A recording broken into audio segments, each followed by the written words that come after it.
Hello everyone, welcome to my channel. Close your eyes, lean back, immerse yourself in the story, and get ready to drift off to sleep in peace.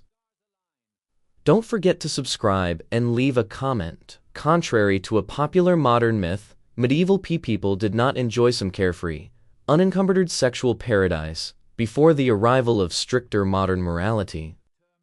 The actual historical record tells a far more fascinating and complicated story. A world in which the church tracked permitted days for marital intimacy on a calendar, where local courts prosecuted adultery as a public offense, where marriage was, for the majority of the population, as much an economic arrangement as a romantic one. And yet, within this dense web of religious rule and social expectation, medieval men and women still fell in love, negotiated desire, and found genuine intimacy in ways the historical record has preserved in remarkable and often surprising detail. This is not a story of medieval people being freer than us. It is a story of how an entire civilization built an intricate legal, religious, and social system around one of the most basic human experiences,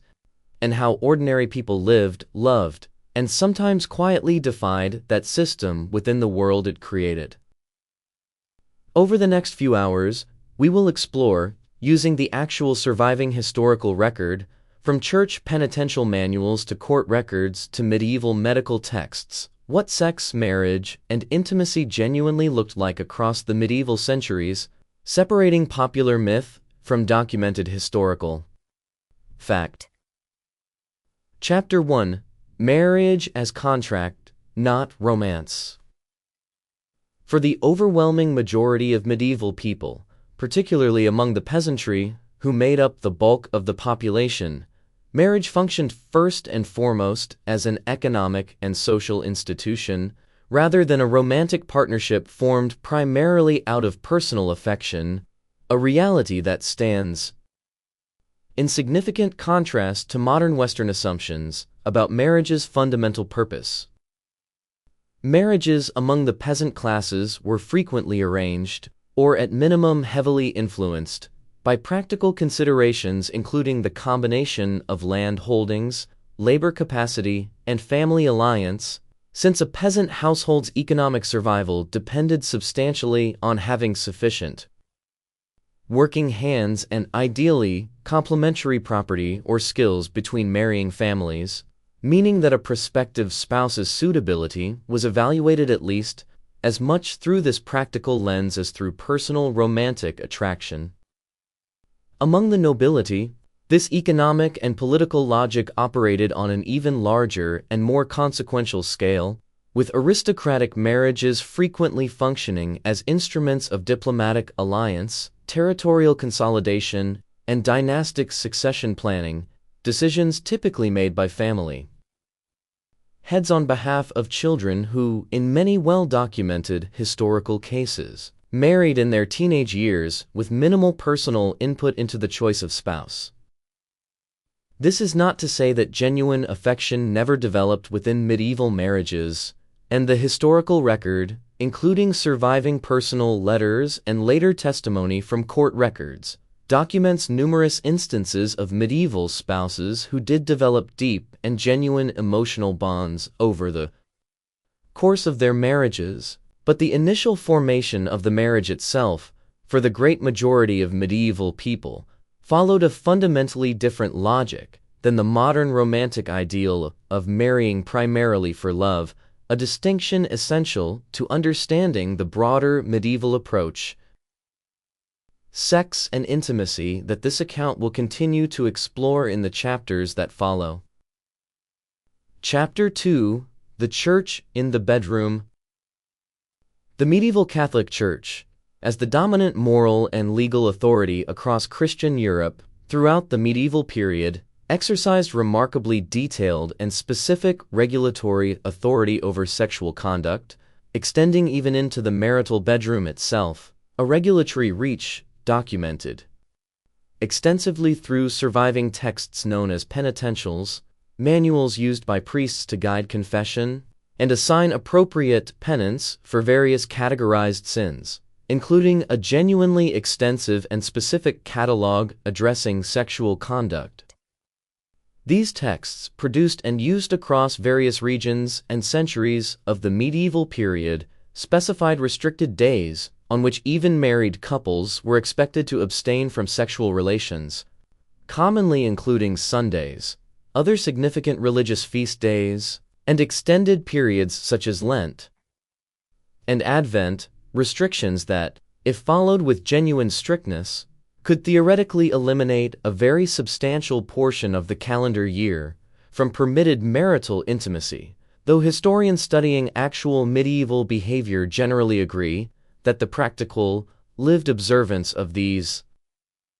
restrictions varied considerably and was almost certainly less comprehensive than the formal theological guidance alone would suggest.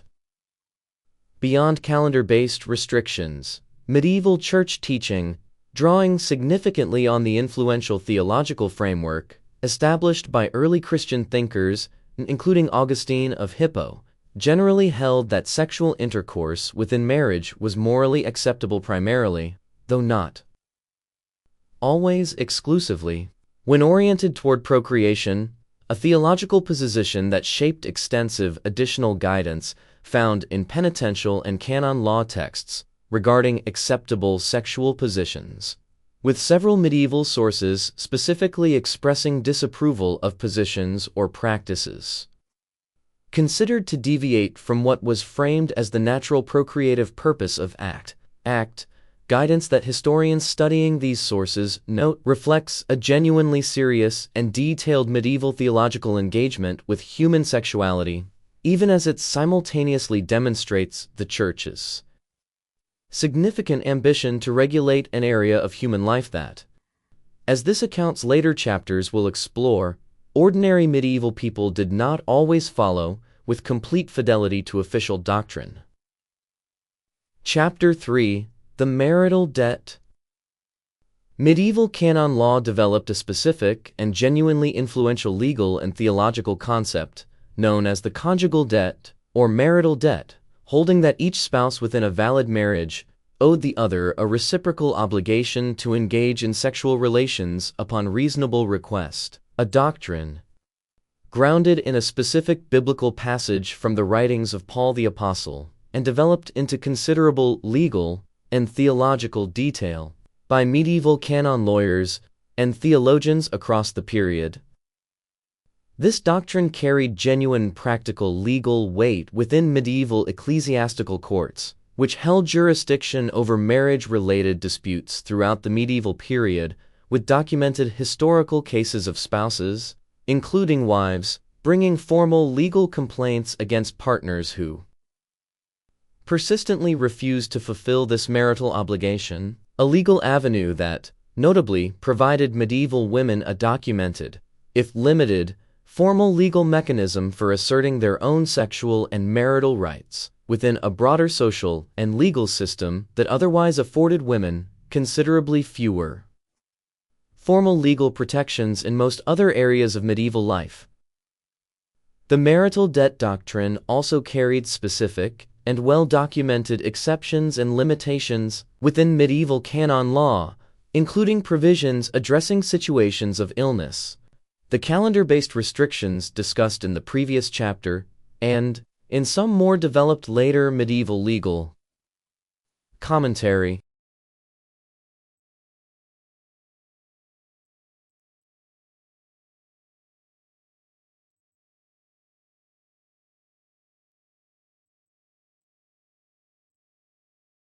Reflecting the genuinely sophisticated and carefully reasoned legal and theological framework medieval church authorities constructed around marital sexuality, a framework that, whatever its specific theological assumptions, demonstrates that medieval sexuality was subject to detailed formal legal reasoning rather than either complete unregulated freedom or simple blanket prohibition. Chapter 4: Love Outside the Marriage Bed.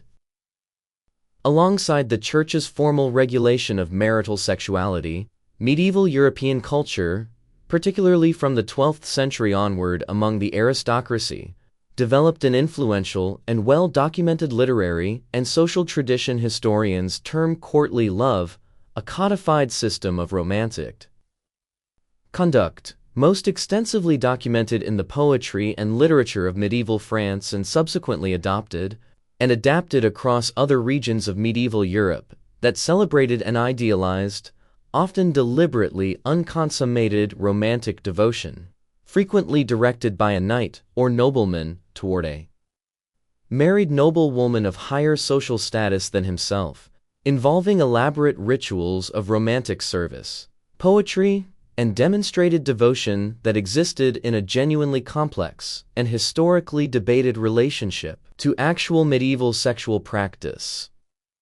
Historians studying courtly love literature, including influential surviving texts such as Andreas Capellanus's 12th century treatise on the subject,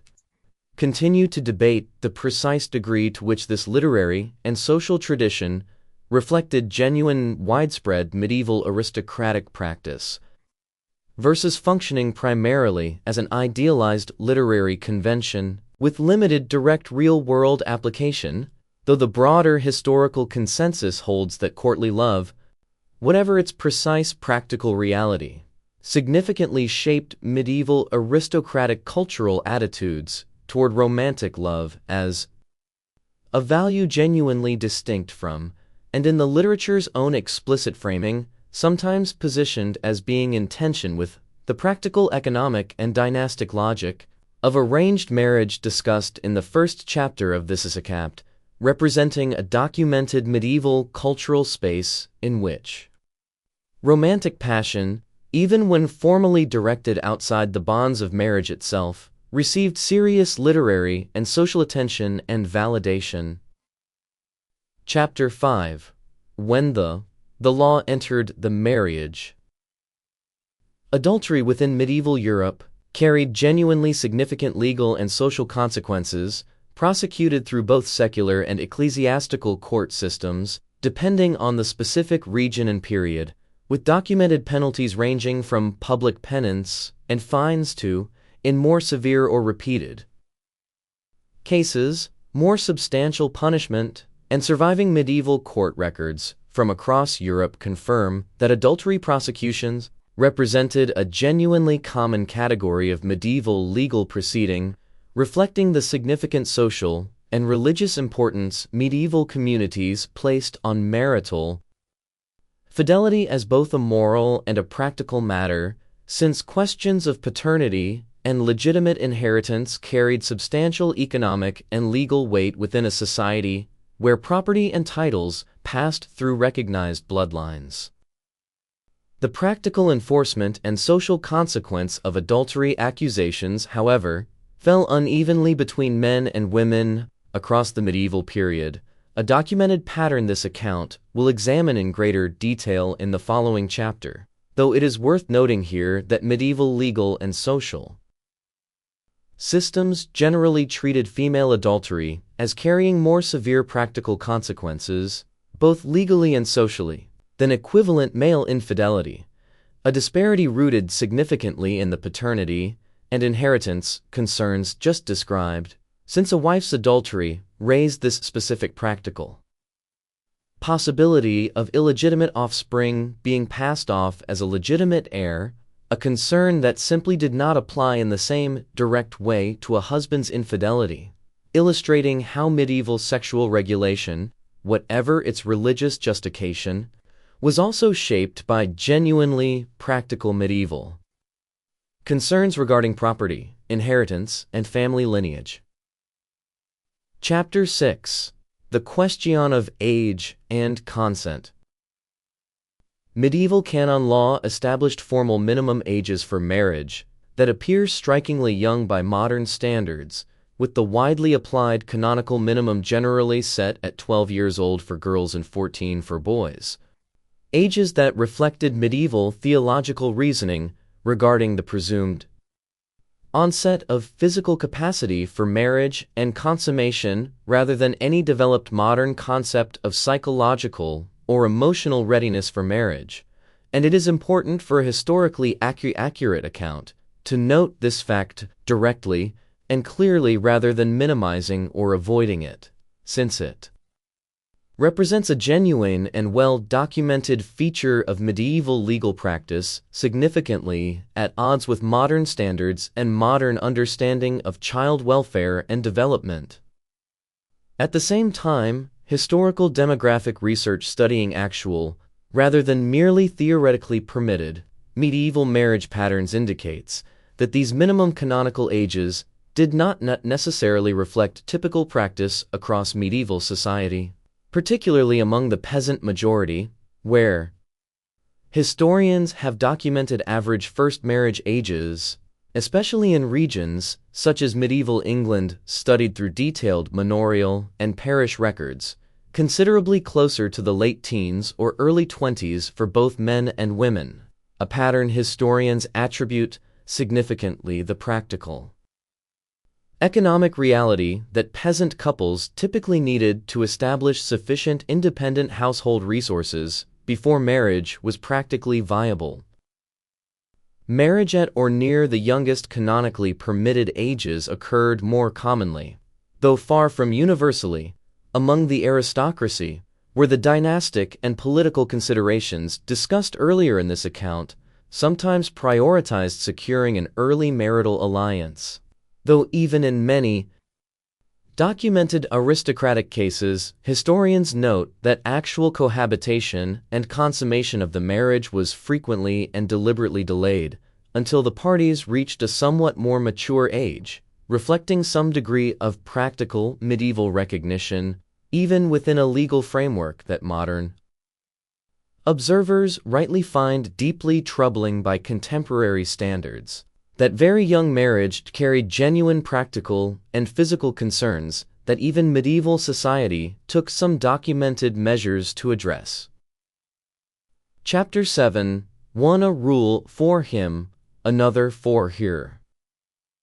Medieval sexual morality, despite its formal theological universality in principle, operated in genuinely documented practice, according to a significant double standard between men and women. A pattern historians of medieval gender and sexuality have extensively studied and documented across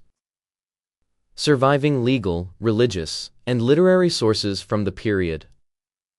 While the formal theological position of the medieval church held both male and female sexual sin as morally significant, the practical social and legal consequences of premarital or extramarital sexual activity fell demonstrably more heavily upon women, whose sexual conduct carried direct and visible consequences through pregnancy and childbirth, and whose perceived sexual virtue was closely and publicly tied to both personal reputation and significantly, family honor in ways that medieval society did not apply with equivalent severity to men. This documented double standard manifested across multiple areas of medieval life examined throughout this account, including the more severe practical consequences for female adultery discussed in an earlier chapter, the significant social and economic value medieval families placed on a daughter's virginity prior to marriage as a factor directly affecting her marriageability and family reputation, and a broader medieval intellectual and religious tradition drawing partly on classical inheritance and partly on specific theological interpretation that frequently characterized female sexuality itself as posing a particular moral danger or temptation requiring especially vigilant regulation, a characterization documented extensively in medieval sermon literature and moral treatises, even as the historical record simultaneously preserves, as later chapters of this account will explore, genuine evidence of medieval women exercising meaningful personal agency regarding their own sexual and romantic lives within these real and significant social constraints. Chapter 8: The Medieval Body and Medical Theory.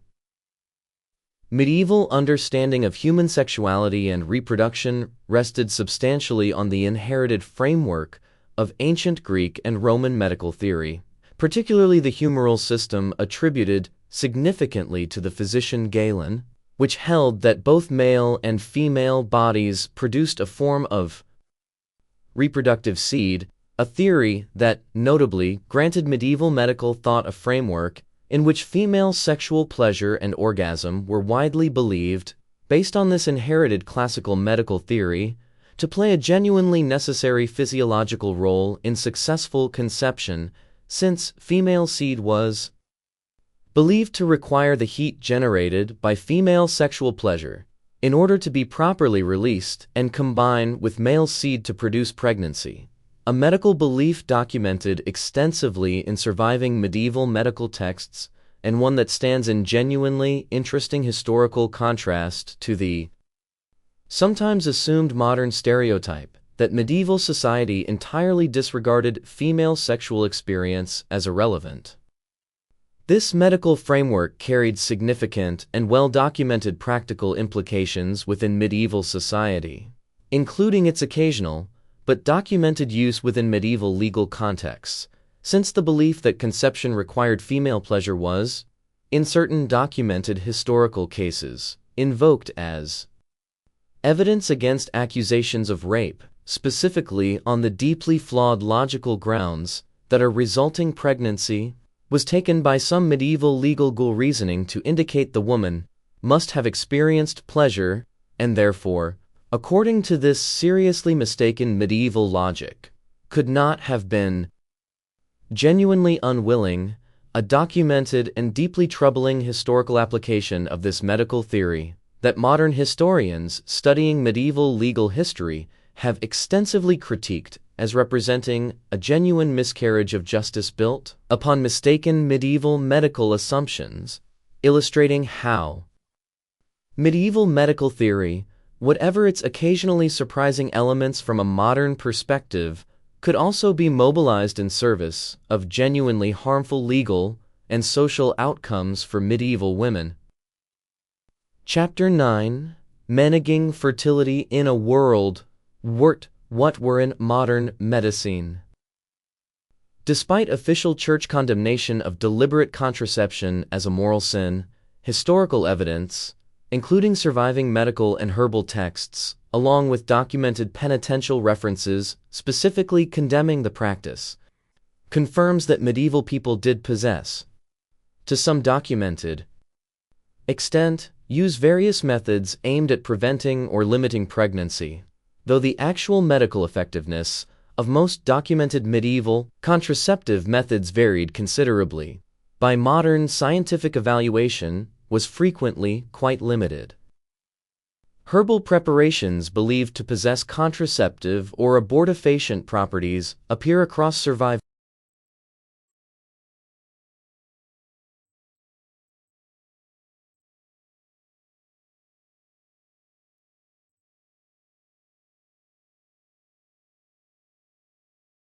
dangerously inconsistent and potentially toxic physiological effects relevant to pregnancy prevention or termination, meaning that medieval attempts at fertility control, while genuinely documented as a historical practice, carried significant and well-recognized health risks alongside their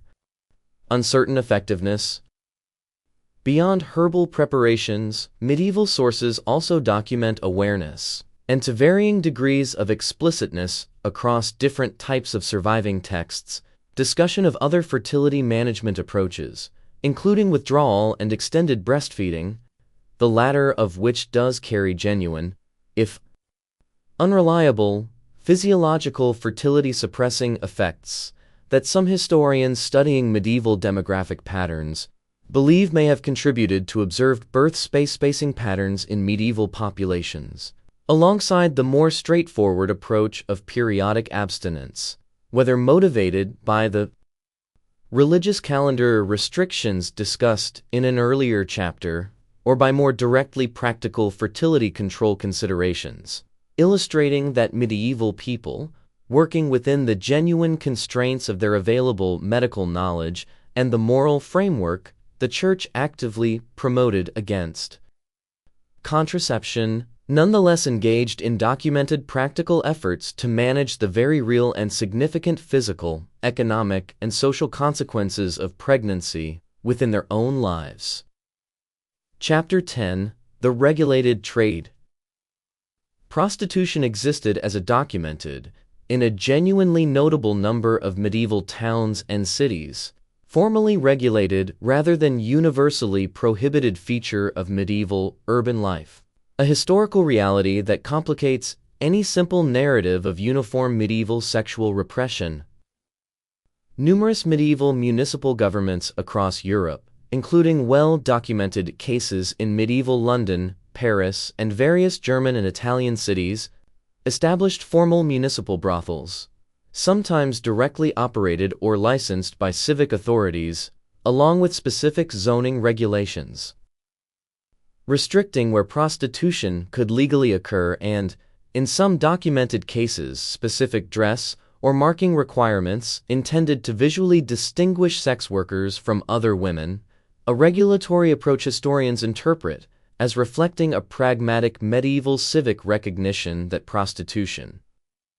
would persist regardless of formal moral condemnation, making managed regulation, from the perspective of medieval civic authorities, preferable to unregulated activity.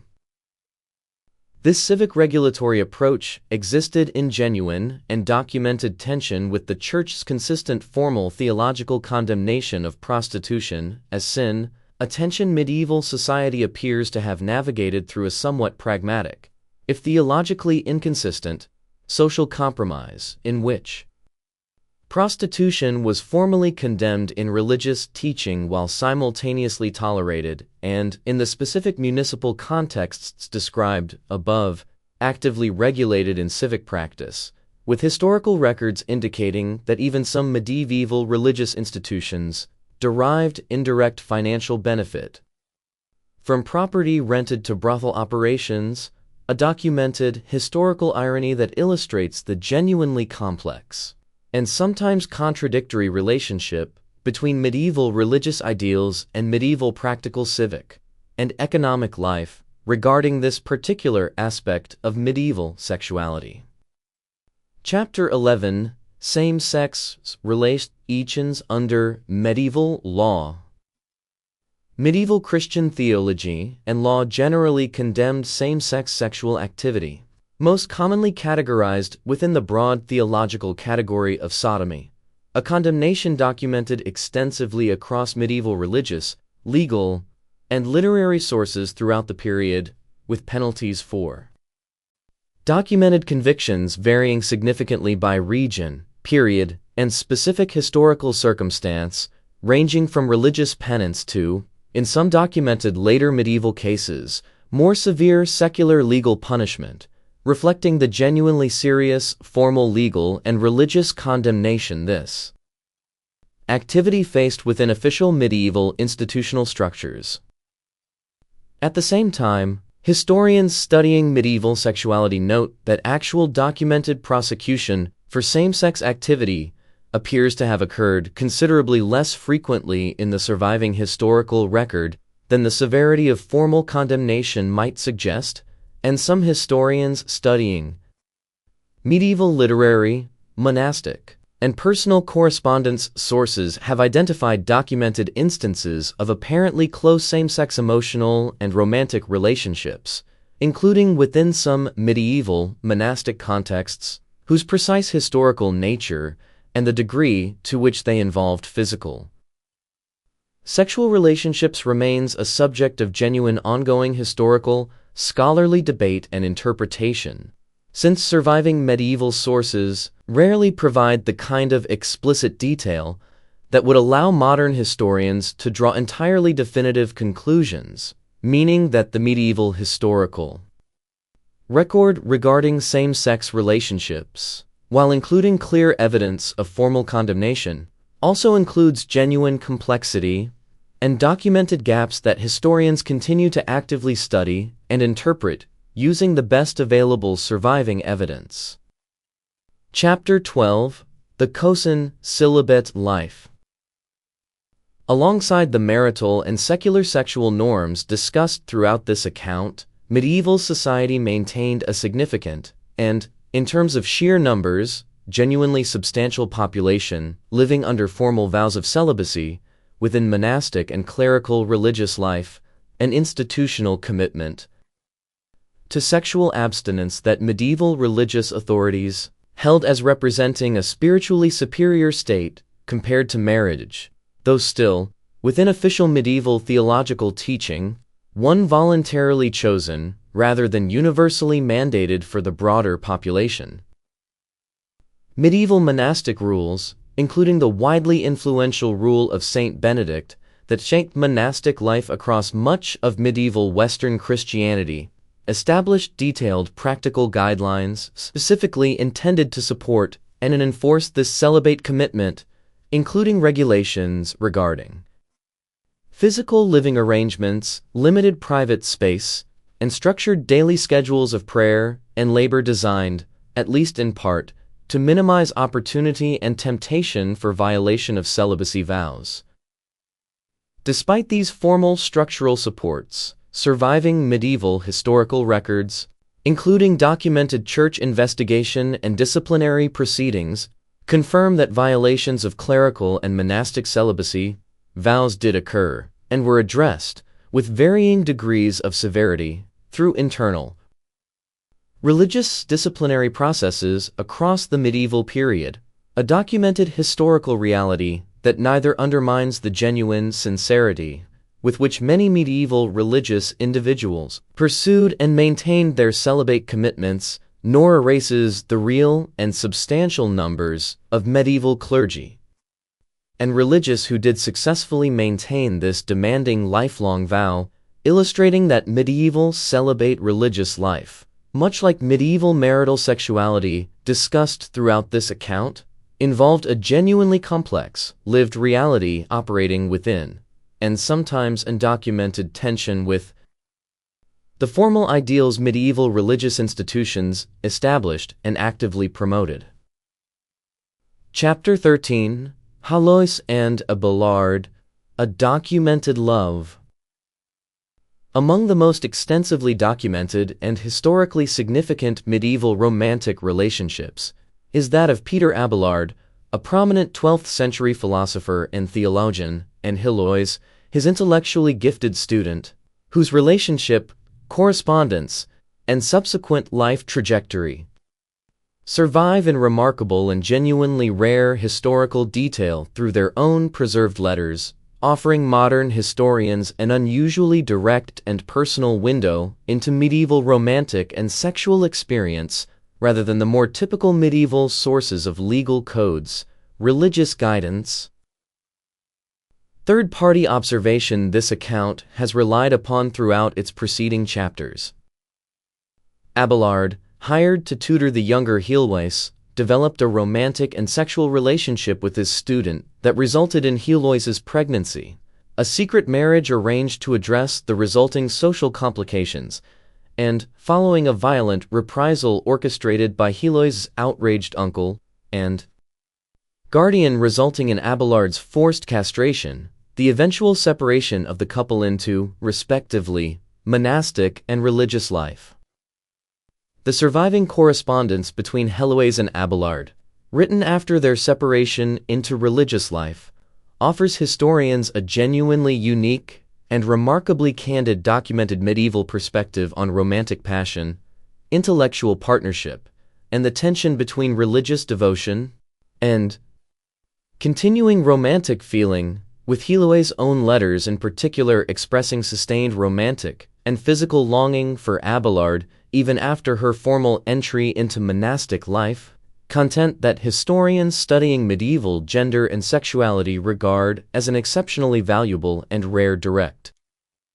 documented expression of medieval female desire and romantic interiority, standing in genuinely striking contrast to the great majority of medieval sources addressing sexuality, which typically originate from male religious or legal authorities describing or regulating female sexuality from an external perspective rather than preserving a woman's own direct documented voice on the subject. Chapter 14, The wedding night and its customs. Medieval wedding celebrations and their associated customs, documented across various regions and social classes of medieval Europe, frequently incorporated specific rituals and social practices surrounding the transition to marital cohabitation and consummation, including, in various documented regional traditions, the ceremonial escorting of the couple to the marital bed by wedding guests, sometimes accompanied by specific blessing rituals intended to invoke fertility and marital happiness, practices that reflect the genuinely significant communal and social dimension medieval society attached to marriage formation, standing in notable contrast to the more privatized modern conception of marriage as primarily a matter between the two individuals involved. In certain documented medieval legal and social contexts, particularly regarding aristocratic and dynastically significant marriages where questions of legitimate consummation carried genuine legal weight for matters, including inheritance, and the validity of the marriage itself, formal or informal, witnessing of consummation, or at minimum documented social confirmation that consummation had occurred, held genuine legal significance, since medieval canon law held that a valid marriage required both formal consent and physical consummation to become fully binding, and notably, indissoluble, meaning that unconsummated marriages remained, under medieval canon law, subject to potential annulment, in a way that consummated marriages generally were not. A legal distinction that gave the fact of consummation itself genuine documented legal importance within the broader medieval marital legal framework this account has examined throughout its preceding chapters. Chapter 15: When Marriage Unrevealed. Medieval canon law did not recognize divorce in the modern sense of formally dissolving a valid, consummated marriage, reflecting the Church's theological position on marriage as an indissoluble sacramental bond, but medieval ecclesiastical courts did process a genuinely significant volume of annulment cases, formal legal proceedings arguing that a marriage had never been validly formed in the first place, due to specific recognized legal defects, including cases involving insufficient consent, pre-existing marriage to another party, prohibited degrees of blood relation between the spouses, a category of canon law that medieval courts applied with genuinely extensive, and by later medieval periods, quite detailed technical specificity, and the failure to consummate the marriage discussed in the previous chapter. These annulment proceedings, documented extensively in surviving medieval ecclesiastical court records, particularly from later medieval centuries where record-keeping became more thorough and systematic, reveal a genuinely significant volume of medieval marital litigation, with historians studying these surviving records noting that annulment proceedings were pursued by both men and women across various social classes, though aristocratic and politically significant annulment cases, including several well-documented cases involving medieval royal marriages, sought for explicitly political, dynastic reasons rather than genuine canonical defect, received disproportionate historical attention and documentation compared to the larger, less politically significant volume of ordinary annulment litigation that historians have identified within surviving medieval ecclesiastical court archives across various regions of Europe. Chapter 16: Children Born Outside the Law.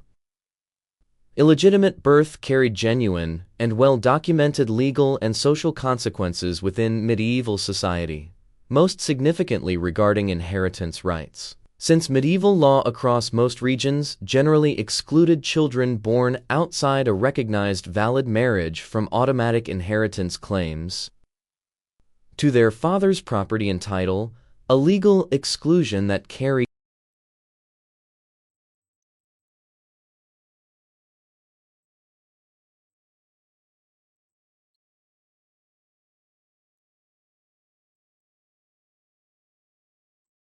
and land regardless.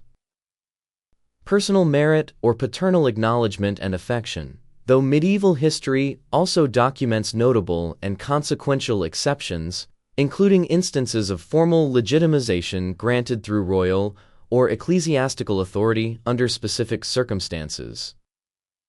Beyond formal inheritance law, illegitimate birth also carried genuine social stigma across medieval society, documented in surviving legal, religious, and literary sources, though historians studying medieval demographic and social records note that the practical severity of this stigma appears to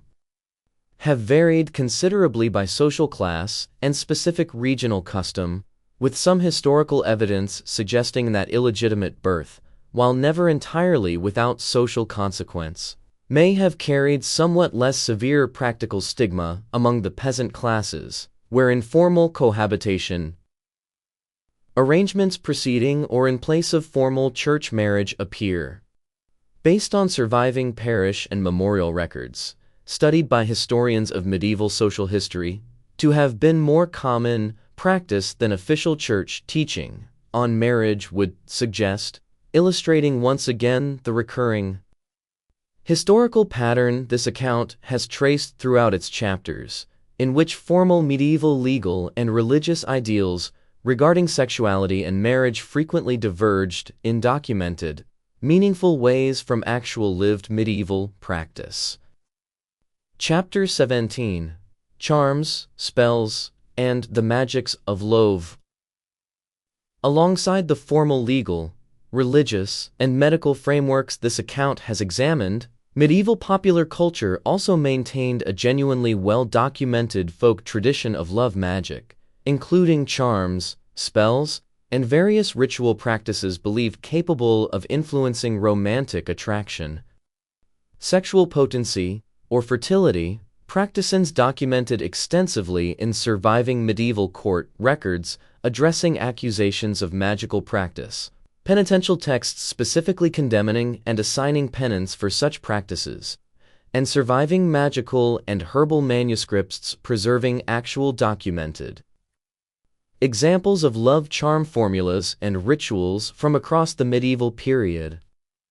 Medieval church authorities generally condemned these practices as sinful and, in more severe theological interpretation,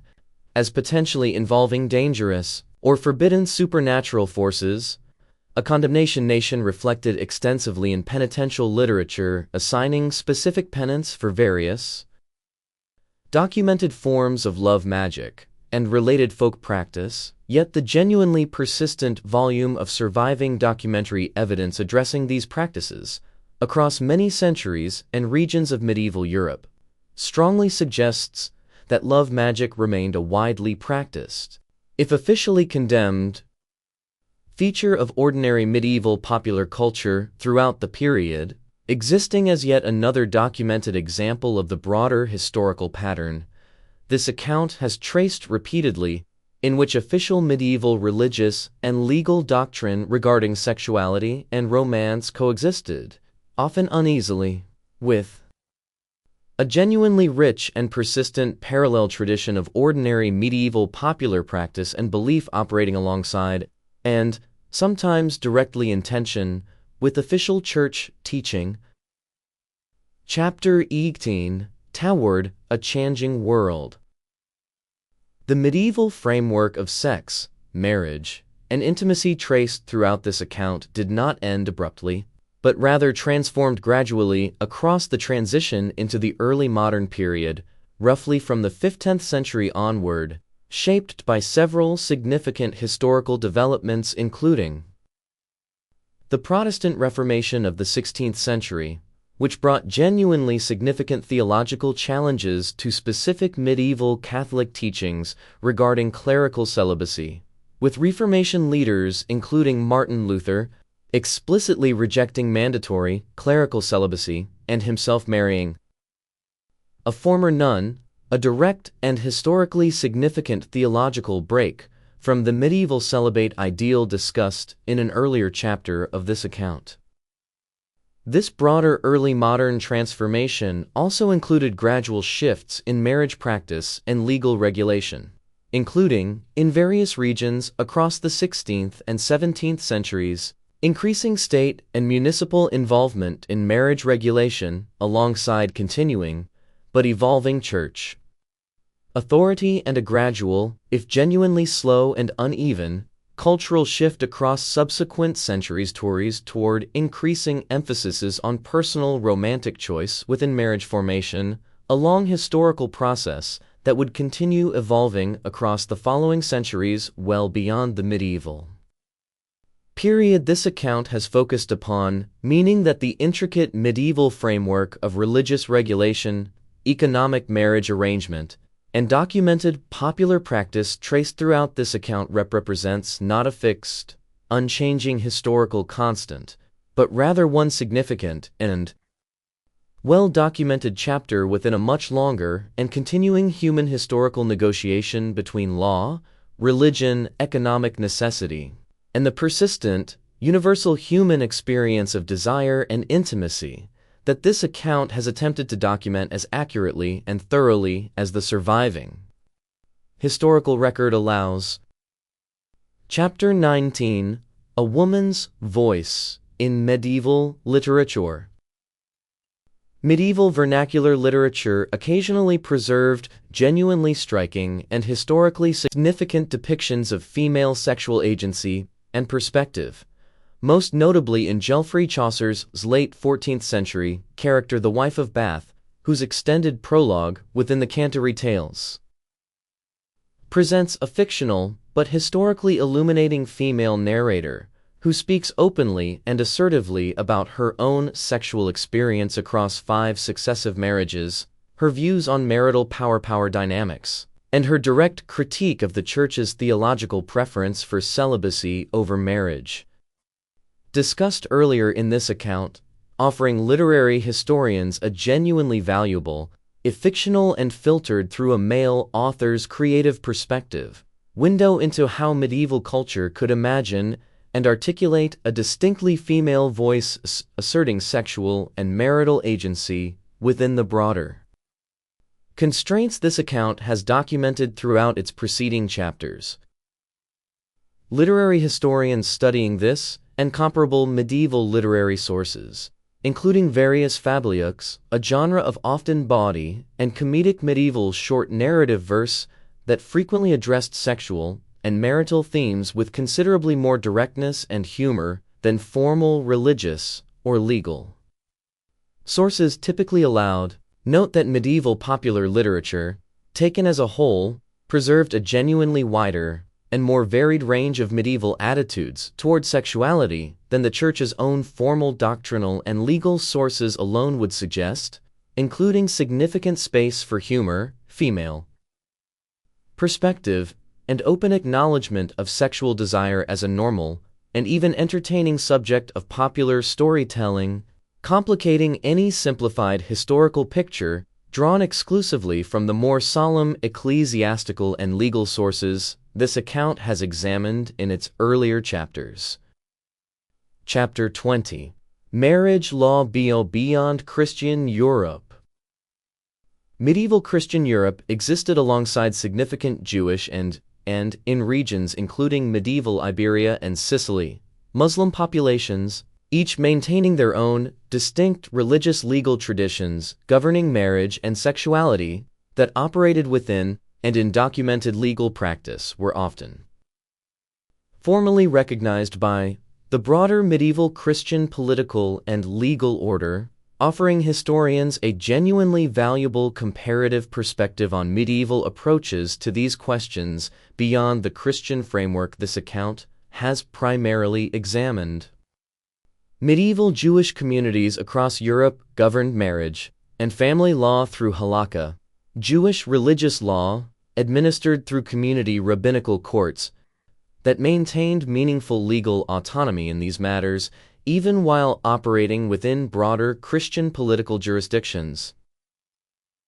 Documented medieval Jewish marriage contracts, known as the ketubah, establishing specific, and legally binding financial and personal obligations between spouses that historians note provided medieval Jewish women with certain documented financial protections in cases of divorce or widowhood that were not always equivalently available under contemporary medieval Christian law. Medieval Islamic Iberia, known as Al-Andalus, and other regions of medieval Muslim governance similarly maintained distinct Islamic legal traditions regarding marriage and sexuality, including formal marriage contracts specifying financial obligations, and historians studying the genuinely rich. Surviving documentary and literary record from these regions, including significant medieval Arabic poetry addressing romantic and erotic themes with a degree of open literary expression that offers an instructive comparative contrast to the more restrained conventions typical of medieval Christian literary sources, have documented a genuinely distinct and independently developed set of medieval attitudes and legal structures regarding sexuality and marriage existing alongside, and in documented cases of medieval scholarly and cultural exchange, occasionally influencing the broader medieval Christian European framework. This account has primarily traced throughout its preceding chapters. Chapter 21: Bringing Ning Nuv Inf into Medieval World. Childbirth in medieval society, the frequently direct practical consequence of the marital sexuality this account has examined throughout, was managed almost entirely by women, specifically through the specialized knowledge and practical skill of midwives, whose accumulated practical expertise, though operating without formal medical education in the sense later medical professionalization would establish, represented a genuinely significant and historically documented body of practical medical knowledge passed down through direct apprenticeship and experience across generations of medieval women who practiced this essential community role.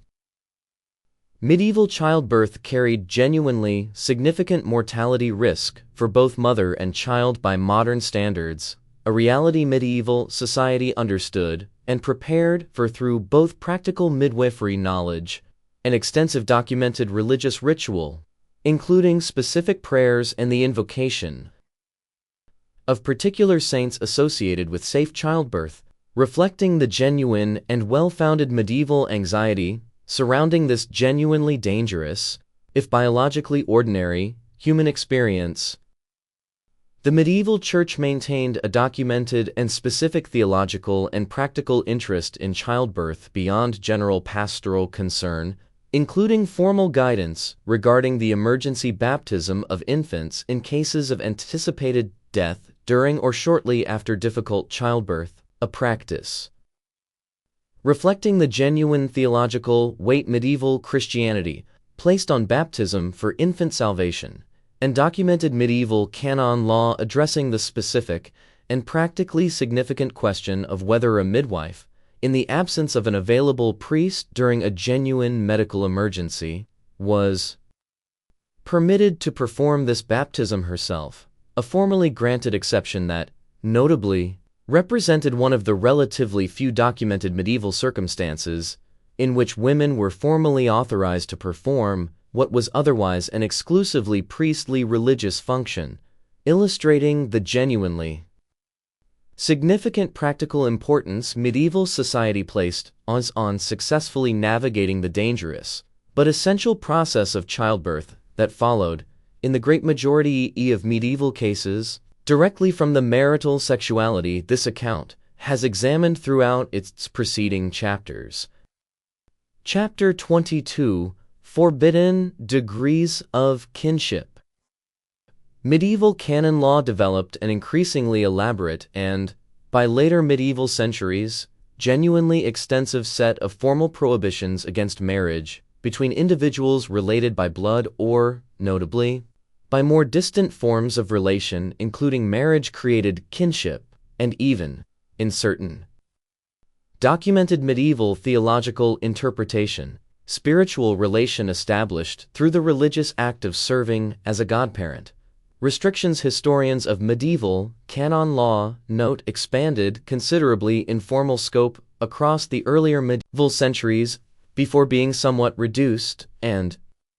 simplified by later medieval church councils, including the significant Fourth Lateran Council of 1215, which formally reduced the prohibited degree of blood relation from a more extensive earlier standard to a somewhat narrower, though still genuinely significant, 4 degrees of relation.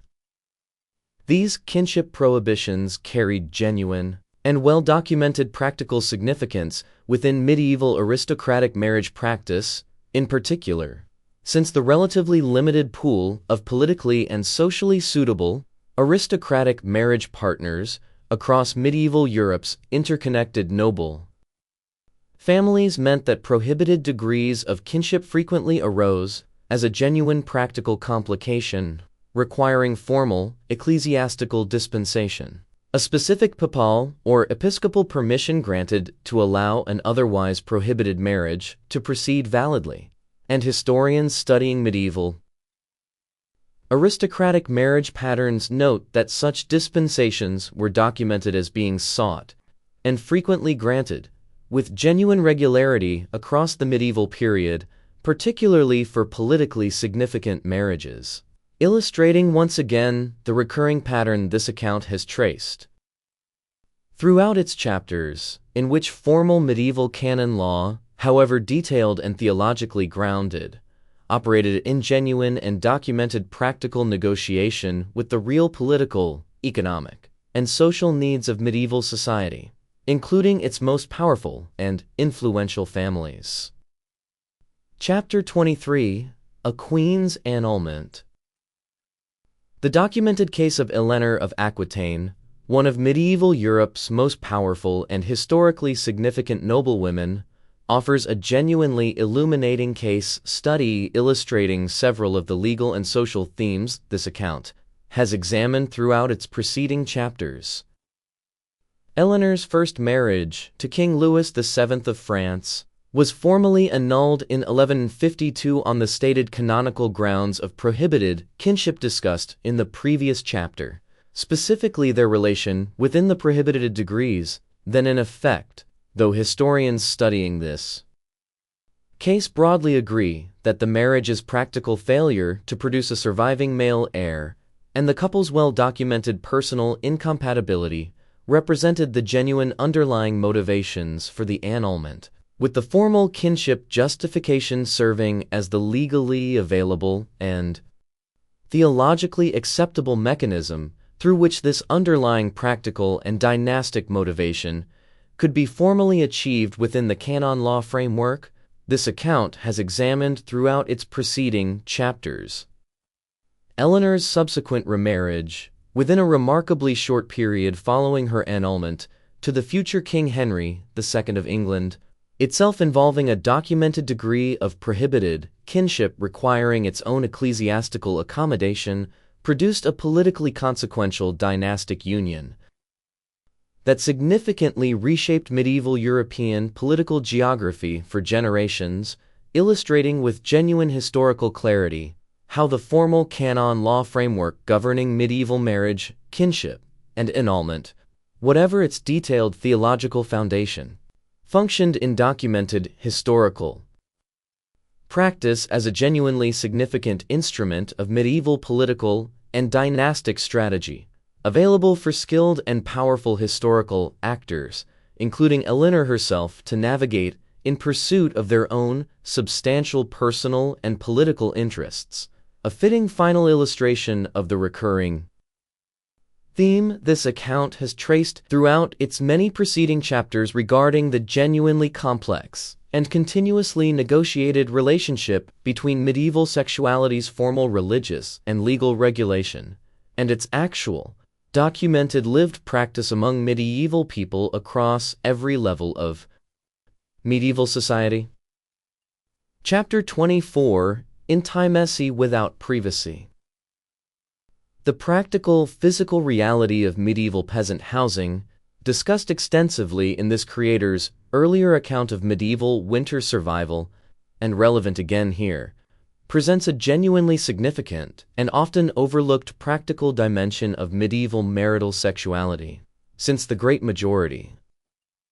of medieval peasant families lived in single or two-room dwellings, frequently shared not only among all family members regardless of age, but, as documented in that earlier account, sometimes with livestock as well, meaning that marital privacy in anything resembling the modern sense was, for most medieval people, a genuinely limited or entirely absent practical luxury, rather than an assumed baseline condition of married life. Historians studying medieval domestic arrangements note that this lack of privacy likely shaped medieval sexual practice and social convention in ways the surviving formal legal and religious sources focused primarily on doctrinal regulation rather than practical domestic circumstance do not directly address in detail, though some historians have suggested that this reality may help explain certain documented medieval social conventions, including the specific attention some regional customs paid to timing intimacy around children's sleep or absence, and may also have contributed to broader medieval cultural comfort, evident in some of the literary sources discussed in an earlier chapter of this account. With sexuality as a genuinely normal and unremarkable, if formally regulated, feature of shared communal and family life, standing in some documented contrast to later historical periods that would develop, particularly from the 18th century onward, increasingly strong cultural associations between sexuality and strict domestic privacy. Chapter 25: The Solitary Sin. Medieval penitential and theological literature addressed masturbation, categorized within medieval moral theology as a sexual sin, with a genuinely notable degree of specific and detailed attention across surviving medieval religious texts, reflecting the broader medieval theological framework discussed earlier in this account, that generally held procreative marital intercourse as the primary morally acceptable context for sexual activity, a framework within which masturbation, involving no procreative possibility whatsoever, received consistent formal condemnation across the medieval religious sources historians have studied. Despite this consistent formal condemnation, the genuinely extensive and detailed attention medieval penitential texts devoted to this specific topic, including documented variation in assigned penance based on factors such as the individual's clerical or lay status, and in some texts, the frequency of the offense, suggests to historians studying these sources that medieval religious authorities considered this a genuinely common practical pastoral concern requiring detailed, formal guidance, rather than a rare or negligible moral question, offering historians further documented evidence supporting the broader pattern this account has traced throughout its many preceding chapters, in which medieval religious authorities devoted genuinely extensive and detailed formal theological and pastoral attention to virtually every dimension of human sexual experience, reflecting a medieval religious culture that took this aspect of human life with a seriousness and specificity that modern popular assumptions about medieval simplicity or reticence regarding sexuality frequently fail to fully appreciate. Chapter 26: After the Plague.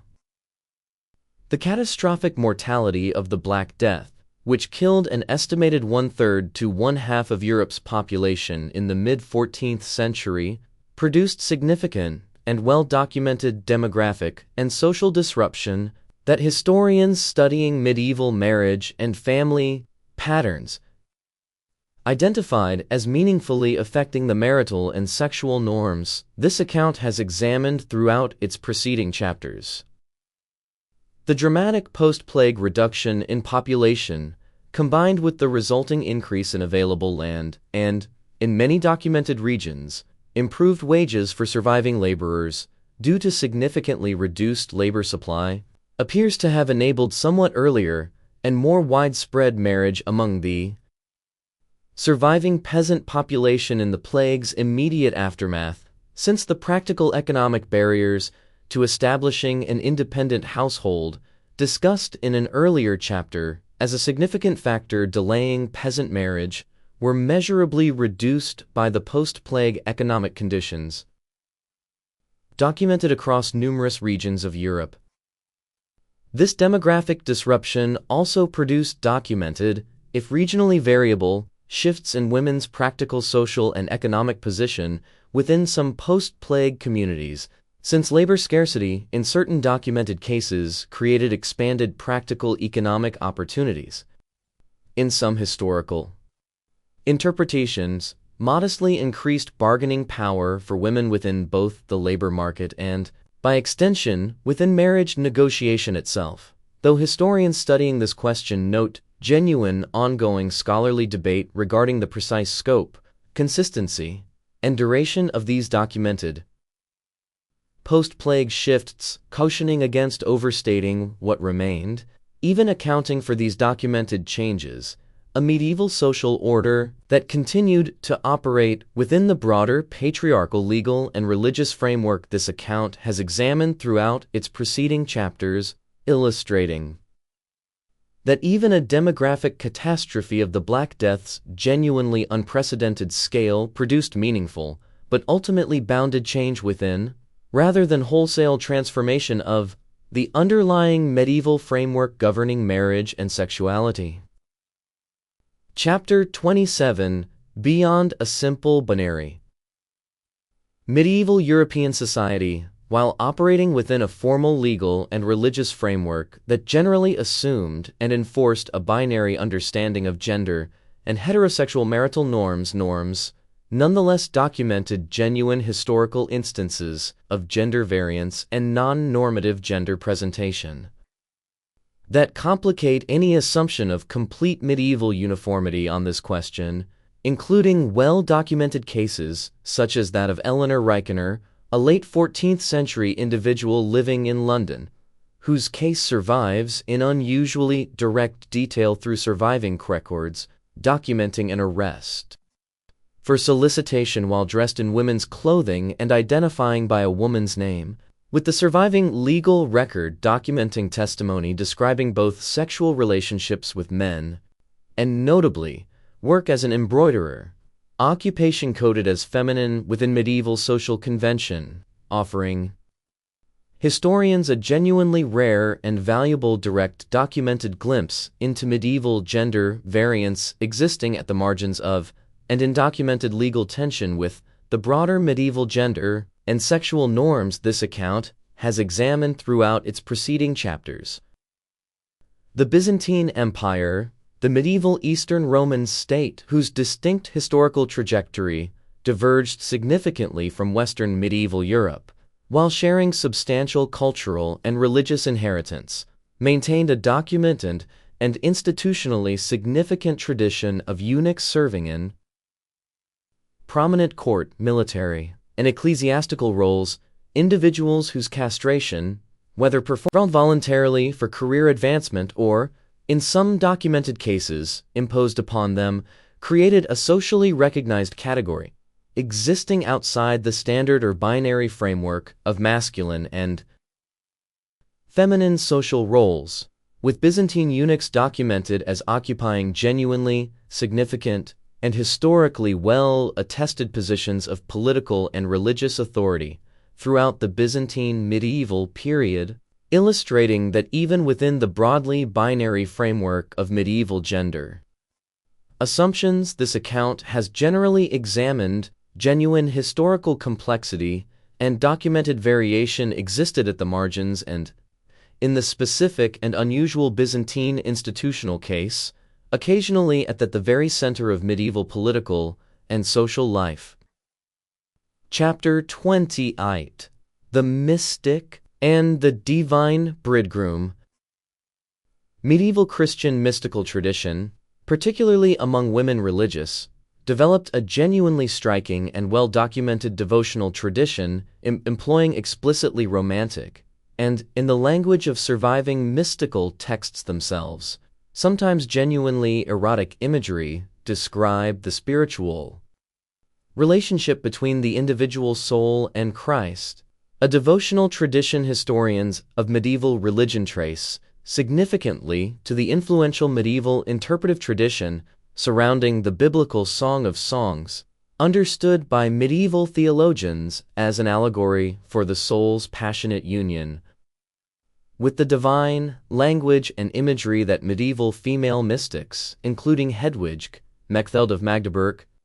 and, in a particularly well-documented and personally detailed surviving account, the English mystic Margery Kempe, employed extensively in their own recorded spiritual writing experience.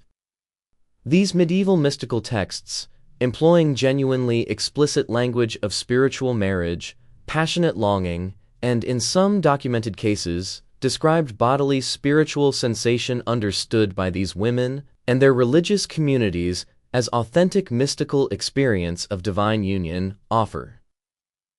historians a genuinely fascinating and historically significant example of how medieval religious culture, formerly so concerned with regulating and often restricting ordinary human sexual expression, as this account has documented throughout its preceding chapters, simultaneously developed and,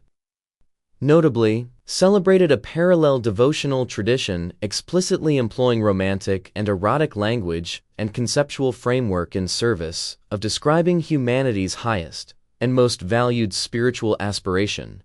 illustrating a genuinely striking and historically documented medieval comfort with erotic and romantic conceptual language when deployed within this specific, sanctioned religious and spiritual context. Even as the same broader medieval culture maintained the extensive and detailed regulatory framework surrounding ordinary human sexuality, this account has traced throughout its many preceding chapters. Closing reflection. The genuine historical record of medieval sex, marriage, and intimacy, as this account has traced across its preceding chapters, resists any simple modern narrative. Whether that narrative imagines medieval people as living under uniform, joyless repression, or, at the opposite and equally mistaken extreme, as enjoying some carefree sexual freedom unburdened by the moral complexities of later eras. The reality preserved in surviving penitentials, court records, medical texts, and personal correspondence reveals, instead, a civilization that took human sexuality with genuine and detailed seriousness, constructing an elaborate legal, religious, and social framework around it, a framework that, like every human society's approach to this fundamental aspect of life, contained genuine contradictions, documented injustices, particularly toward women, and yet also real spaces, however constrained, for love, desire, negotiation, and human connection. Understanding this fuller and more complicated history, rather than reaching for a simplified modern myth in either direction, offers a genuinely more accurate and, in its own way, more compelling picture of how medieval people actually navigated one of the most enduring and universal aspects of human experience within the specific historical world they inhabited. Thank you for watching my channel. I hope you enjoyed the historical presentation. Don't forget to subscribe to my channel and leave a comment.